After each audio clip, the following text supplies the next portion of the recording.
Okay, welcome back to part 7 of Rusty and Crusty Chevy C10 build. Beautiful fall-like day here in Kentucky. So let's get in the shop here, and we're going to continue on the bed and bedside repairs, and let's see what we got going. Okay, I've got it tacked that far across the top. Got a little bit of dent I got to pull out right there before I put a spot there. But everything's good. I wanted to stop and show a little bit of the stitch weld. I probably like another pass or two to get it all solid, but it took a while to do all that stitching because you can't just pour the weld to it without warping the panel. We don't want to do that, of course, but everything's fit in pretty good, even on the wheel well piece. Got it fit down in there pretty good.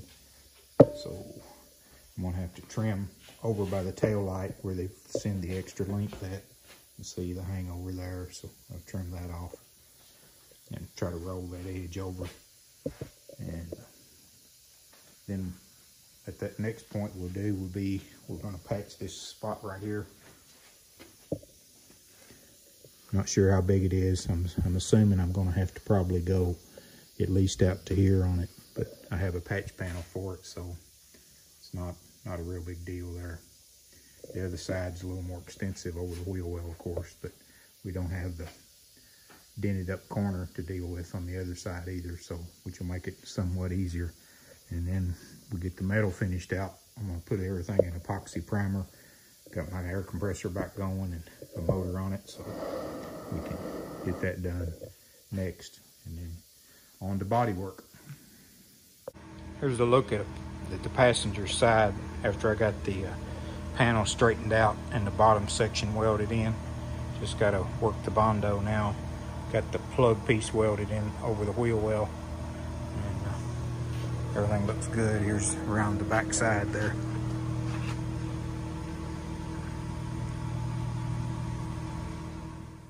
Here's the passenger side mocked up where I'm going to put the patch panel.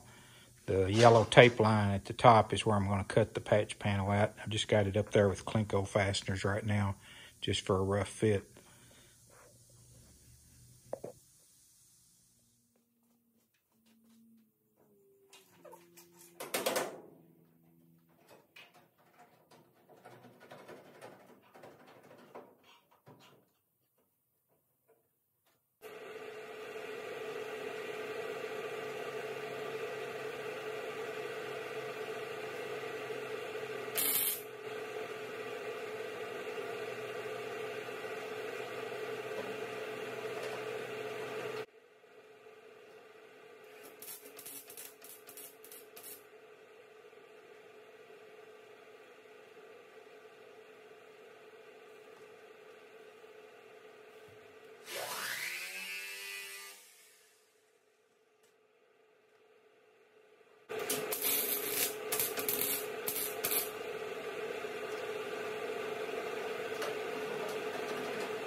I'm going to go ahead now and cut that top panel to size where the tape line is. So I need to put another tape line up.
All right, here's a look after we got the panel welded in.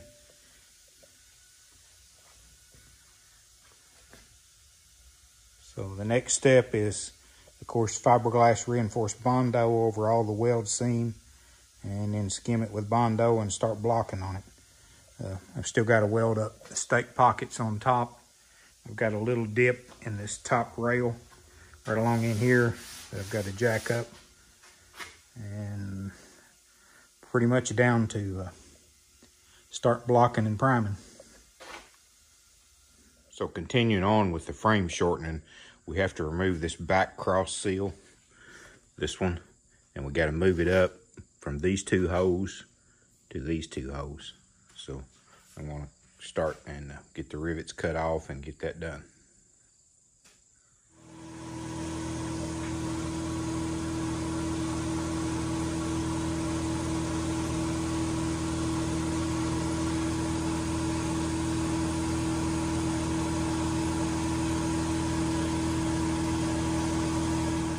Okay, we got the rivets cut off. I'm going to use this and punch them out. All right, so we got it moved up. And now the next thing we're going to do is cut the back of this frame off. And just so happens I have another frame to measure it by, which is great. Okay, we officially have a short frame. If you can see where I cut it and moved it up there. Made it a whole lot easier with the other frame to measure by. Took a lot of the guesswork out, so we know we're good here. We will have to bore a hole somewhere here for the back bolt in the bed, and of course have to move a couple holes. That's not going to be right in the bed. We'll have to drill. And the next thing will be is welding the Z back together and plating the inside. We have plate cut to go on the inside, and let me show you those. Plate that goes on the inside of the frame, and that'll just set right on the inside here, like so, and be welded in, and probably even put a couple bolts in it just to be on the safe side. Looking good. The clamps in place on both sides. Okay, here's a picture of the frame after it's welded back together. You can see there, plates in the back end of it.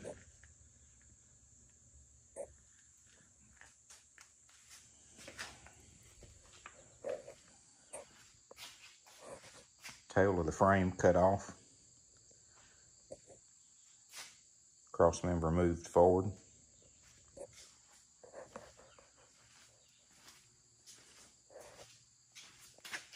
Same on this side. Show the inside plate. So now we're going to scale the frame off a little more and put some Eastwood rust encapsulator on the whole frame and call the frame done. So what I did, I put that Eastwood encapsulator on all the frame that I could see, and the places that I couldn't get to, I just used some rattle can and sprayed back in there. It's almost impossible to brush over a little place, nook and cranny that's in the frame and around the rivets. So that's what it finished out looking like. Still isn't dry yet. It's going to dry to like a satin finish, which is more like what you see up here, not glossy. So, haven't done the rear end yet. Don't intend to do it until probably one of the last things. I still got to do some scraping and cleaning, and still got to run a new brake line to the back. The line is on there. Had several rusty places in it, so we'll get that done afterwards. So that's what it looks like. Okay, so that'll wrap it up for part 7 of the rusty and crusty C10 Chevy build. Making some progress. This will be the 7th video on the truck, obviously, in 7 weeks. So still got a little bit of time left to make it by that 90 days ready for paint. We'll see how it works. No rush if it doesn't, but hopefully I'll be close. So please like, share, and subscribe. Having a lot of views on the videos. So that's where we're at on the C10 build. Thanks for watching.